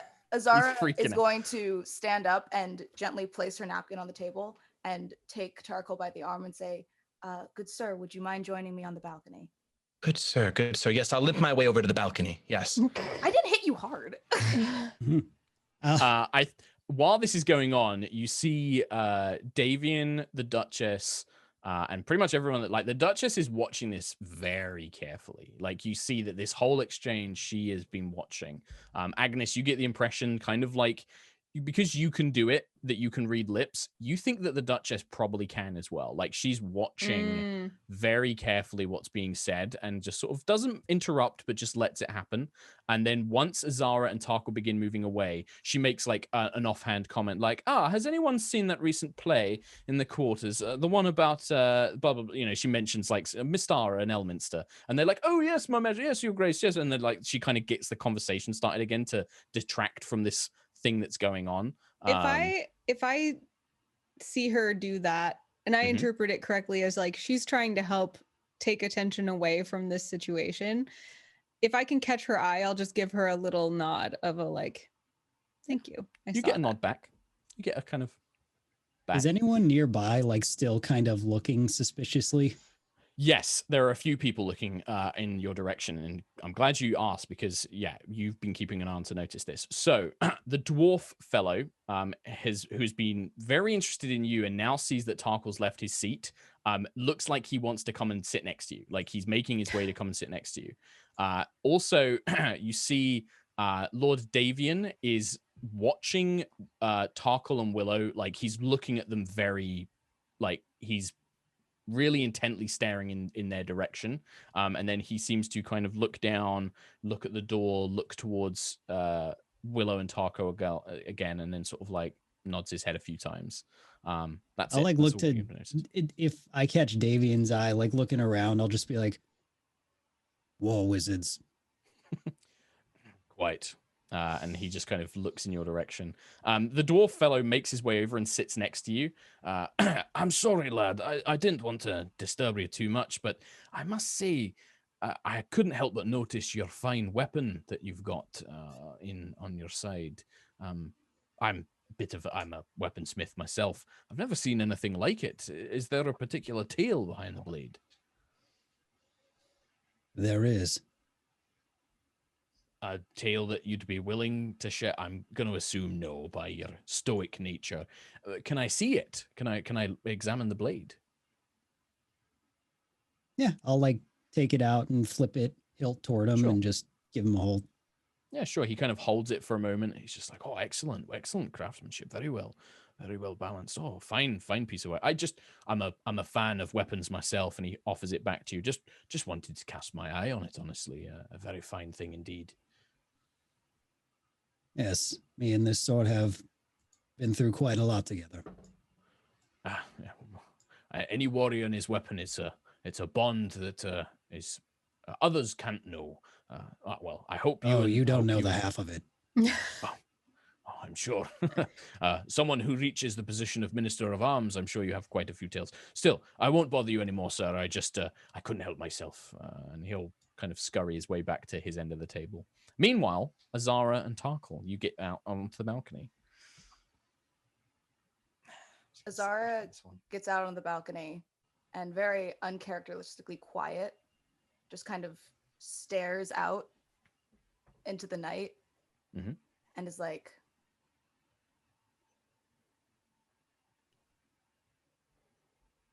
Tarkhal, you can choose not to trust me. You can choose not to listen to me. You can choose to believe that every piece of advice I give to you is disrespecting you. You can choose to believe that me wanting you not to belay our plans to the man I was suspicious of in front of the man I am suspicious of is disrespecting you. However, the last noble I love and served is on his deathbed and is dying, and I'm going to lose him. And I'm going to lose him to the monster your sister sits next to. I have begun to care for you and your sister, and I'm not going to lose more nobles. I don't care what you think of me. I don't care if you look at me and you see some wizard who's out for power and blood. All I want is for the people like you and your sister have proclaimed you love to seek glory and welcomeness and love and find peace. But all you look at me and see is someone who only wants magic and power, and that's fine. Don't listen to me. Don't trust me. But we can't make a scene at dinner like this. You know that this is a dinner for you, for us, for Cormyr, for your people, for Eveningstar. And if these words are falling on deaf ears, if it doesn't matter, that's fine. I couldn't sit there and watch the opportunities that you have crumble because of a misunderstanding. So if you would like to go back in, I will excuse myself from dinner. Just keep an eye on your sister. And she has not turned around the whole time. Yeah. I think Tarkhal just is kind of standing there. I'm like, if I thought all you were was a magic hungry animal, I wouldn't have listened to your word and ran inside for my sister. She stops him and turns around and she goes, then why do you treat me like this? Why do you treat me as such? Why don't you trust me? I do trust you. I don't understand. You gave me no information. All I did was ask, is she still in danger? All you had to say was no. In front of him. But I had no idea what the danger was. There are dozens of nobles in there. There are dozens of people that could harm my sister. A sister that I've only recently grown close to. So yes, I acted rash. But Azara, if you're going to warn someone of something, there has to be some sort of information. Can't you just like throw stuff into my brain? And we have to all learn how to calm ourselves in a proper place. You could have pulled me aside and had this conversation without blowing up at the table. I mean, truthfully, that man has good ears. I was leaning over Marcel and just trying to ask if she's in danger. But if you could have just said no, there's too much blame. There's no reason to point blame. The only thing I would ask is that we have different positions, 2 different positions that have to come together for the good of the people of Eveningstar. Nobody's disputing that. I'm the one who said it. And why do you think it okay to tell me I have to come to a ball? To kick me under a table at a ball that I do not want to be at? While I'm watching meals and meals go by of wasted food. And do you not understand that there has to be some sort of level of mutual respect for our different positions? I respect your cunning with magic, and not because I think you're hungry for it, but because I know that is what you have mastered. And I'm in a position that, yes, while I have not mastered it, I think I will fail if my own people around me are not giving me the respect that a Baron deserves. That is all I'm asking, is for mutual respect of our positions. While you guys are having this conversation, you hear from the other room, just not to interrupt, but you hear from the other room, the Duchess seems to pause for a moment and then stands up. I'm terribly sorry, everyone. Something has come up. My war wizard has alerted me that my presence is needed. Please do continue enjoying the dinner. Enjoy it. I will see you for the tournament tomorrow. I wish you all a good evening. And she makes her way off. The Lord Marshal goes with her. You see, and this is kind of what more interrupts Azara and Tarkhal. Lord Davian is like, Your Grace, please, you can't, you brought us all here. You invited us for this dinner. And he's getting up and following after them, like calling after, like, Your Grace, I wanted to speak with you. And like he's chasing after them as they are making their way out of the room. And that's kind of what interrupts the conversation, as you hear this kind of hubbub as she is like, well, talk with me as I walk, Lord Davian. And they begin making their way out. Before I guess I'm looking over my shoulder. Azara will excuse herself. She says, Lord Crownsilver, I do respect you, and I respect your position, and I respected you enough to not suspect you of any suspicion, hearing from our lovely green-eyed guest that you have been speaking with this witch, and I had no knowledge of this. I respect you and your position, and I respect you and your wishes and your thoughts. Just because somebody isn't on one knee in front of you saying that everything that you believe, they believe too, does not mean they don't respect you. However, I think that you need to take into consideration a little bit more of what respect means on a universal level. I want to work with you. I'm excited to work with you. I'm excited to, like I said, be for the people, as I believe and you believe, and be realistic about what we can do. And here's a small bit of advice if you'd like it. Take some food from this dinner that you haven't eaten. Pass it out to the homeless. I used to do that back in my kingdom. But you don't know a lot about me, do you? And she kind of leaves. Okay. Kind of just leave Tarkhal out on the balcony. As you begin making your way back inside, Azara, you know, a few moments pass as you guys have been having this conversation. You hear the Duchess make her leave and things like that. Now it's everybody except the Duchess, Lord Davian, and the Lord Marshal.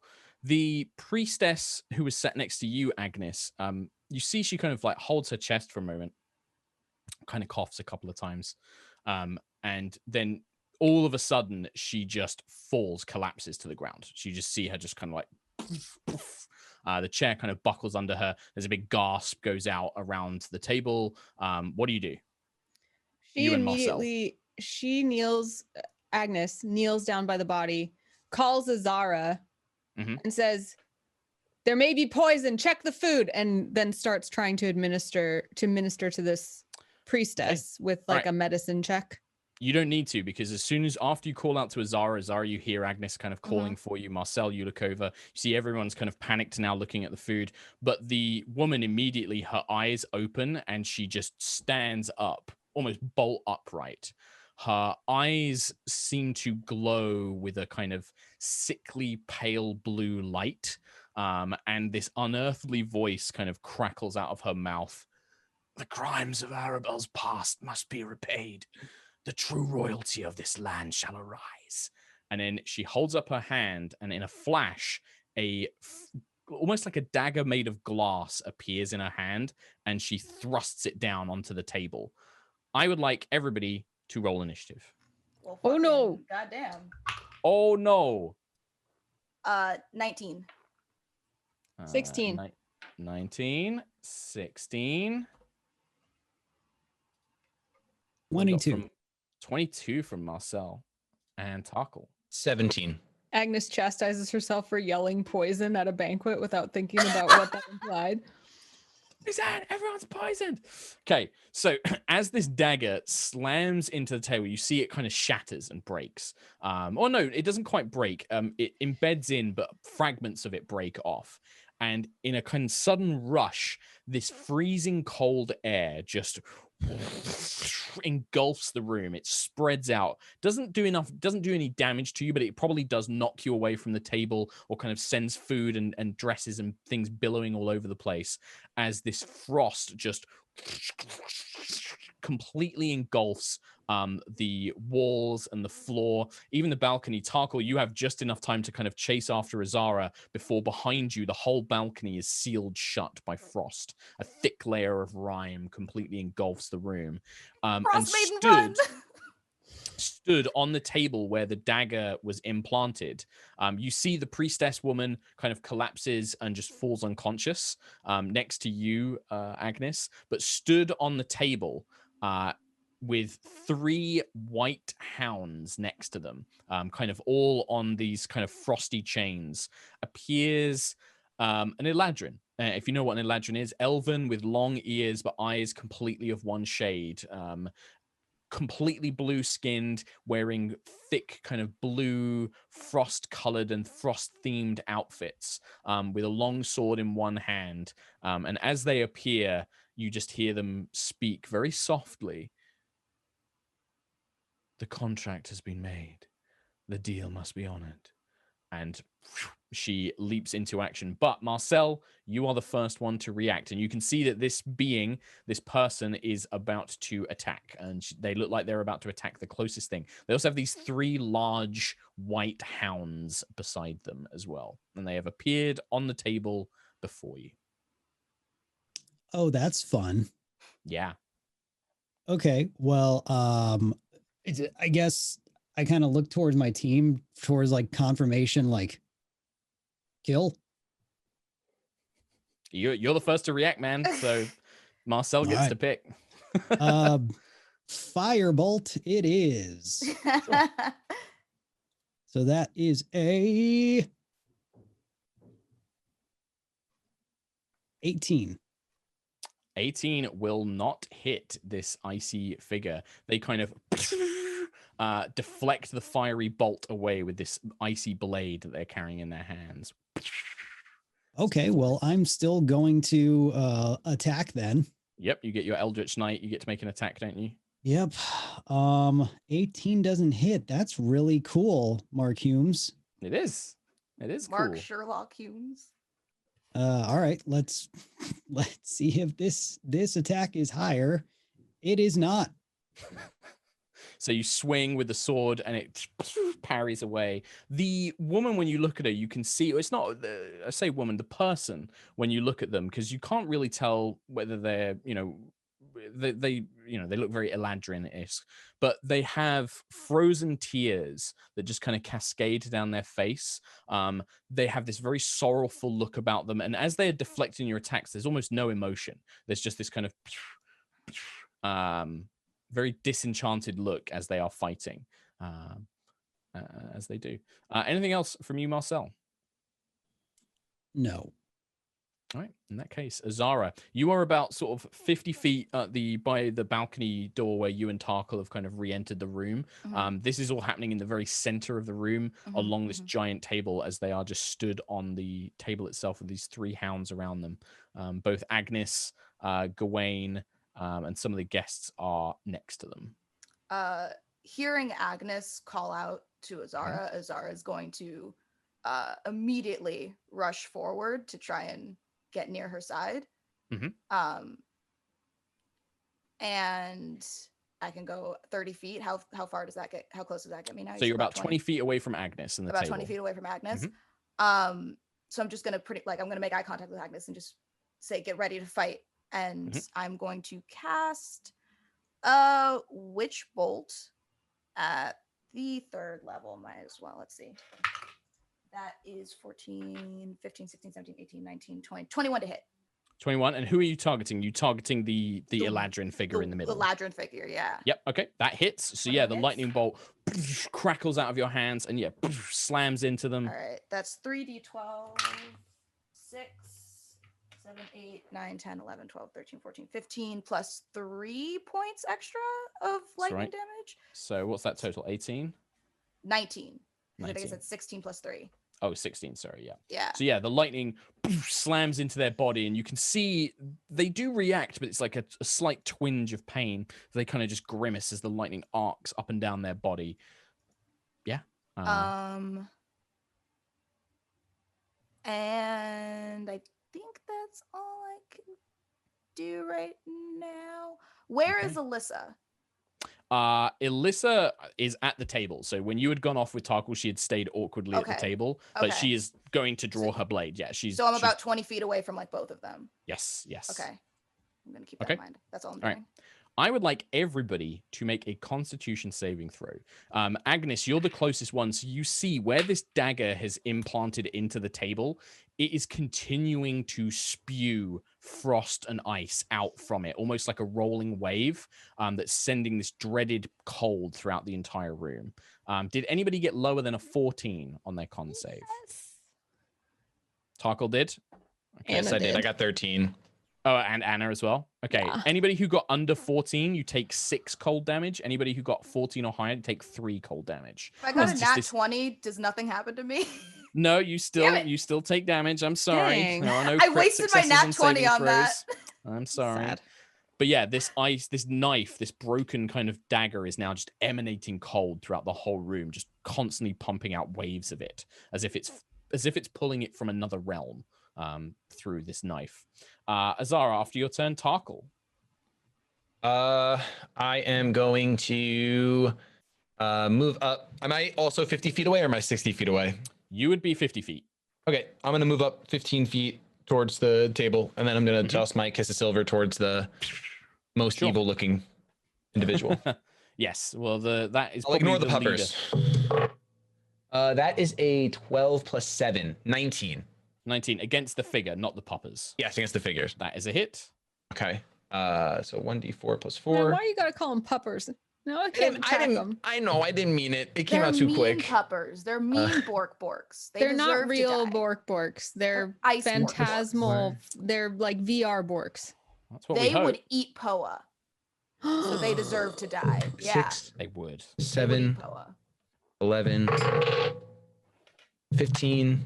And 21. 21 total damage with sneak attack. Oh, 21. The other thing is, and somebody pointed this out to me in the YouTube comments, your assassinate is technically on any creature that hasn't taken a turn in combat yet, which includes this figure. Oh, so that's what, okay. That's what I thought. So you would have had advantage, but it does say, sorry, the next line is, in addition, any hit you score against a creature that is surprised is a critical hit. So it's not a critical hit, but it would have had advantage on the attack roll. So gotcha, but I got it anyway, so it doesn't matter. You got it anyway, so it doesn't matter. So 21, was that 21 damage? Yeah, 21 total. Yep. 21 total.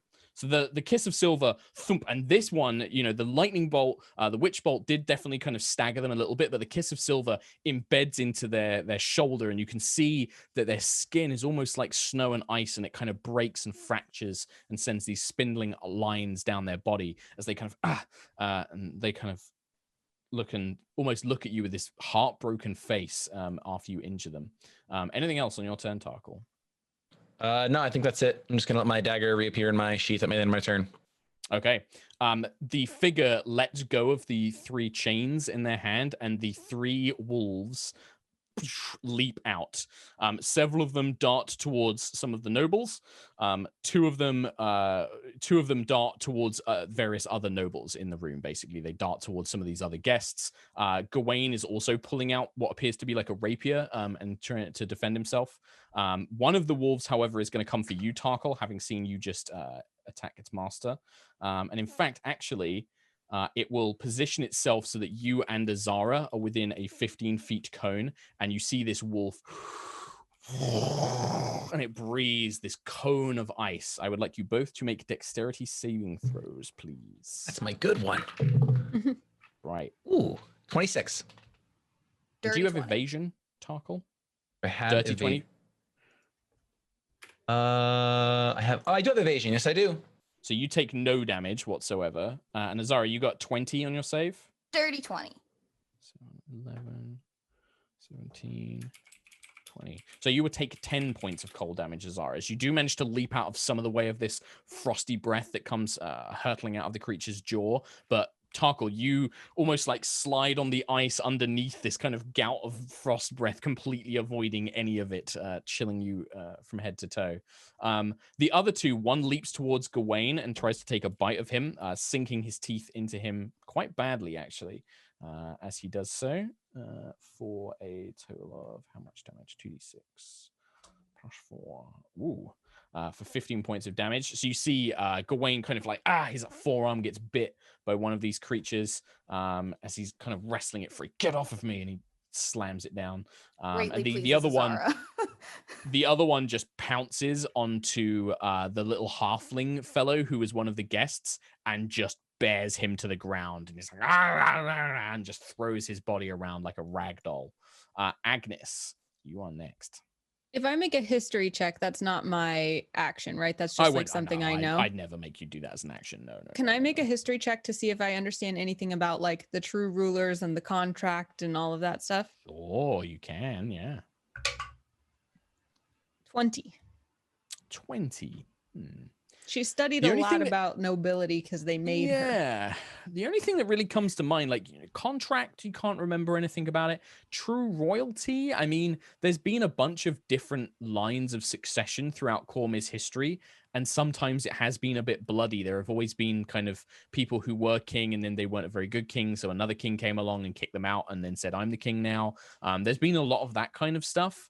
But generally, it's been peaceful for the last centuries. You know, it's not really been contested. The Oberskiers have ruled very well. Yeah, not quite sure. Arabel certainly had its history of rebellions. You remember Dusk mentioning that when you first came into the city, that Arabel as a city had had problems with rebellions in the past and things like that.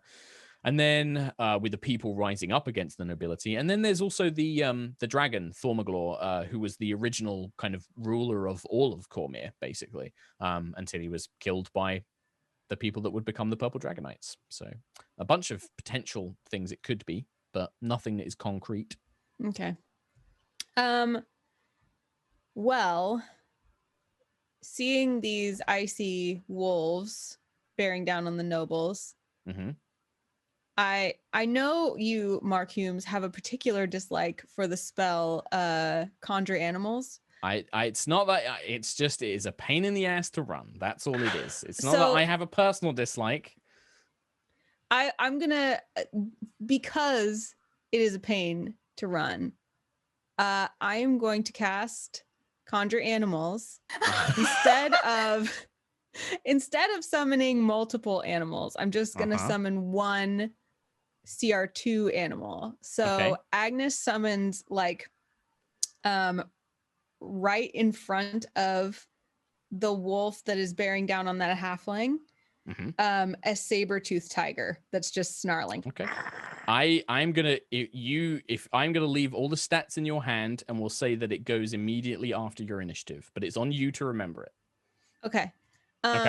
I'm going to look up the saber-toothed tiger spell. The other thing I'm going to mention, Agnis, that you notice because you have the observant feat, is at the back of the room, all the pages are trembling in fear as this thing has all happened, and you can see they're kind of huddled together as the frost. You see Aaron is like smashing on the doors, trying to like break a way out. He's like, come on, get out. He's like trying to smash it down, but the ice just keeps reforming. Every time Aaron smashes it, he's got like the banner pole for Eveningstar, and he's trying to break the ice.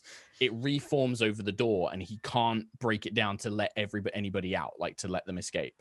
But he's trying to help get people out. That's our boy. That's our Aaron. Also, because I summoned it and I'm a wildfire druid, can I have fun lore fluff that there's like fire at its cheeks and like at the corners of its eyes? It's like a really cool flame saber-toothed tiger. Cool. That sounds cool. And since it goes right after me, does it go now? Sure. Awesome. So it's going to be like, actually, I'm going to have it behind the wolf that's mauling the halfling and snarl, and then it's going to pounce. And it is going to, that target must succeed on a DC 14 strength saving throw. I rolled a natural 1. So it's knocked prone, and then I get to bite it. Go for it. So you have advantage because it's prone. So you see this, and I this rolled flaming a nat saber 20. tooth knocks the creature off of the halfling who's just barely alive. It kind of swipes him and shoves him off, and then it bears down on him. And there was a natural 20 on the attack roll. Mm-hmm. Okay, so it's a crit. So max damage, and then roll the damage again. All right, so the max damage would be 15, and then the whole thing again, or just the dice? Roll the whole damage. Just the dice, not the modifier. Okay. Not the modifier, just the dice. Oh, only 3 more. So 18, 3 more. So 18 points of damage. Mm-hmm. So it bites down onto the creature, and you hear this white wolf kind of howling as the saber tooth begins mauling at it on the ground after you give it its mental command. Fire versus ice. That looks so cool. That's really cool. Does look very cool. Gawain on his turn will turn on the creature that is fighting him. He pulls forth this rapier and he begins trying to fight it off as best as he can. The first one is a hit. The second one is a hit. The third one is also a hit. So we've got 3. This dude is pretty strong. He's just 3 times, just bop, bop, bop. Yeah. So yeah, you see Tarkhal as you watch Gawain. He fights like an expert swordsman. Like you can see he like dodging to the side, plunging the rapier in. Even though he's not wearing armor, he's defending himself as best as he can. That's going to be 12 points of damage plus 9, 21. 28 points of damage to the one that he is fighting. These 3 strikes as it pierces into the creature's flesh, and then he kicks a chair and backs off, managing to create some space between him and the others. He'll call out. He'll probably call out to all of you, just like, I can take care of this one. Deal with the others before it can get to any more of the guests. And that is his turn. And then, oh no, Agnis isn't here. For me to take my turn. Oh, I forgot about that as well. Damn it. So you see the Eladrin-like creature kind of looks down, looks around, eyes around who seems to be the most dangerous, locks eyes with Azara. They raise their hand up, and a ray of frost will emerge from their palm. I'm just waiting for this to come back. 14 to hit you, Azara. It doesn't hit. Doesn't hit. Nah. So just you manage to kind of leap to the side as this beam of ice just kind of arcs past you. And then with the sword, it will swing down and swipe at Agnis in its hand with its second attack. Agnis, the Eladrin, this is a 19 to hit. You are muted. I'm going to assume that that is a yes. Just 5 points of slashing damage, though, Agnis, as this the sword swipes down onto you as you are fighting. Sorry, I had just sat down when you said. So, what was the to hit? It was like 19. I'm assuming. Oh yes, it hit. Yeah, and it was 6 5 points slashing? of slashing damage. 5. And then that's it. The remaining nobles who are free rush to the doors that Aaron is trying to break through. And they are all basically desperately trying to break their way through, shoulder barging against it. But every time they kind of do damage, the ice just reforms around it as it begins spewing out of the ice. And then last to go, because bless her, she's not the quickest one, Elissa will finally draw her blade, and then she'll rush to engage the wolf that had breathed towards Azara and Tarkhal. She will hit with her first attack, and then she will hit with her second attack for a total of 8. Oh, very good. 18. Thing. So 24 points of damage to that one. Okay. Marcel, back up the top. This is a big combat. There's a lot of NPCs. Marcel. So there's still three not good boys. There are 3 not good boys, indeed. Okay, what's the nearest one? The nearest one to you would be the one that is fighting Gawain, technically. Mm-hmm. There is also one which is fighting a saber-toothed tiger, and then the one which Elissa is fighting that was heading towards Azara and Tarkhal. Okay, I'm going to bonus action Shadow Blade. Love it. And then I'm going to go for the one fighting the saber-tooth. That one looks pretty low, right? Yeah, for sure. The saber-tooth bit into it pretty nastily. Okay. So let's see if that hits. That's a nat 20. Damn. Oh, perfect. Which are you attacking with? Shadowblade? Shadowblade. Yeah, so max damage on the Shadowblade and then roll the dice again. Don't add any modifiers.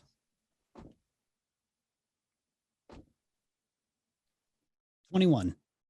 So you just hear this kind of howl as you plunge this black energy blade into the wolf's back. And then, did you have the rest of your turn actually to do?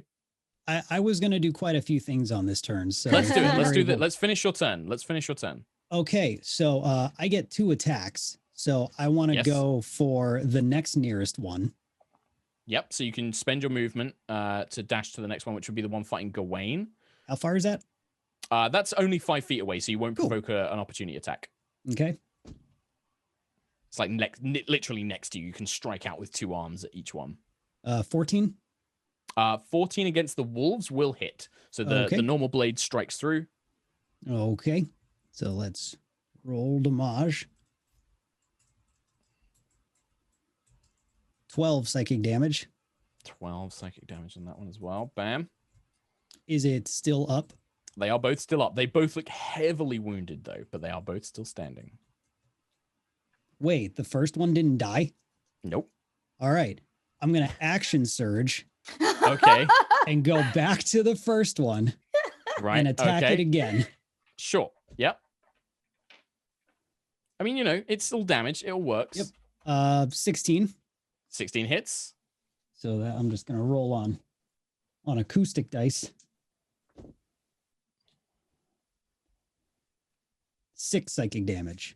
And the 6 points of psychic damage. I hate to tell you this, Nate. It's still alive. Okay, kind of slicing through its body. This thing is very tough. This isn't just like a normal wolf. It is unnaturally cold. It has this resilience to it as the blade cuts through. Well, I'm going to take 1 more attack because I get 2 attacks. Yep, action surge, baby. I love it. I love action surge. 17. It's the JoJo of attacks. Yep, absolutely. That hits. Come on, big money. 10 psychic damage. 10 psychic damage. I've got some worse news for you. It's still alive as you just pummel it with these attacks. The wolf is it limps, it turns around snarling, but it is still standing as all of these blows are rained down upon it. Fuck. That's in character. Anything else? So, yeah. No, that would be it. That's it. And I think that, as we, the next thing that would be happening is that feeling of icy cold continues to emanate from this broken blade, just filling the entire room. And that's where we're going to end today's session. And hopefully Twitch will play better next week. It will actually behave itself. But the VOD will be fine. So if anybody does hear this, if you can hear this live, the YouTube release will be fine. It won't have any issues. So that should be good. All right. Should we do shout outs? Who wants to go first?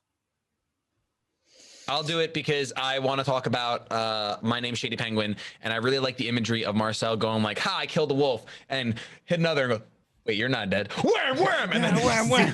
Why won't you die? I really love that. I have 7 straight green days on the market, baby. Let's go, 7 straight. I'm gonna tag Nate. Oh man, I just hecked up some wolves, and apparently it's good now. So really cool that my badass your cool attack epic turn scene. I know. was just buffering, so that's fun. Aside from that, I don't got much going on, so I'm gonna tag Mica. Hi, I'm Mica. I don't have much going on other than the fact that I have a dog and she has an Instagram. I gave her a bath yesterday and I had to take a nap after because she exhausts me and she has a lot of energy. I'm going to tag Anna. I have one more role-playing show this week on Thursday. You can come watch me play a Jedi. I have another one coming up on October 17th. It's the next installment of Pawns and Patrons, which is a show that you can tune in and watch without being caught up. Very, very fun on Saturday. Nope. I don't have anything else. My dog also has an Instagram. I forgot what I was going to say. Mark. That's one of those like, no, that's under NDA. I can't talk to you about it. Perfect. Yeah, you can check out more of my DMing, which is for High Rollers, which is my D&D show that I do with my good friends from the High Rollers crew. That's on Sundays and Thursdays. You can check out our Twitter for that for the times. But the main thing I want to plug is I have just launched a brand new YouTube channel. I've got a brand new YouTube channel. I kind of put my old one to the side because of loads of other stuff, but it's a brand new channel. It's all about D&D and LARP. So the first video is up there. Maybe by the time you're watching this on Friday, the next one will be up. But yeah, I'm going to be uploading there. So if you want D&D tip videos and how-to videos, or if you're interested in LARP, then I'm going to be doing a bunch of stuff all on that and introducing you to it and silly fun stuff. So come and watch that. So it's SherlockHulmes is the channel name. It's all on my Twitter and stuff like that. You can check it out there. And that's it. Yeah, we are sorry, guys. We know that we have to wrap up, but because Twitch doesn't seem to be behaving very well, I think it's better that we wrap this up and then we finish this combat, because this is quite a big combat as well. So we'll finish that next week. And yeah, we'll see what this whole weird Frosty Eladrin thing is all about, and all of this mystery dinner shenanigans going on. I remember what I was gonna say. What do you remember what you were gonna say? It's a group announcement, so it makes sense to do it last. Everybody's been asking in the chat about our episodes. That this was episode 10. This was episode 10. We have a season run of 12 episodes, so we have only 2 left after this. But D&D has mentioned during D&D Celebration that they look for feedback on social media. So if you're really enjoying Eveningstar, we would really appreciate it if on social media you use the hashtag Eveningstar and tag D&D and let them know that you're really enjoying it. That would mean a lot to Basically, tweet at Wizards D&D. Yes. I love Knights of Eveningstar. Bring back more. Want more Eveningstar. That's just type that. Just spam I mean, that. I wasn't Brandy will telling you love what to say. I'm just saying. But Mark is saying. Mark is saying. Mark is the tell DM. Wizards You of the have to Coast. do what he says. He makes the rules. If I you make the want to rules. see Aaron more, which we all do, Yes. we have to bring back Knights of Eveningstar. And Well, if it's not listen. brought back, then Aaron dies. Wizards is kind of sus. Oh, I saw God's Wizards sake. back. Look, I was trying to No. do this in the most like non-pressuring. I just Wizards, Anna, we love you were you. being a Thank you for consummate the 12 professional. episodes. We're happy with those. Yeah. But yeah, But let yeah. them know you like it, please. I'm also absolutely going to leave it on a terrible, terrible cliffhanger. So if you really want to know what happens, you have to help us get more episodes. So enjoy. Right. With that, thanks very much, guys. I think that they're hosting D&D Beyond next, so you can enjoy that with our good friends. I think that's Jasmine's game with Steel and Shadow. So you can check that out. We'll see you next week, hopefully when Twitch is behaving. Bye.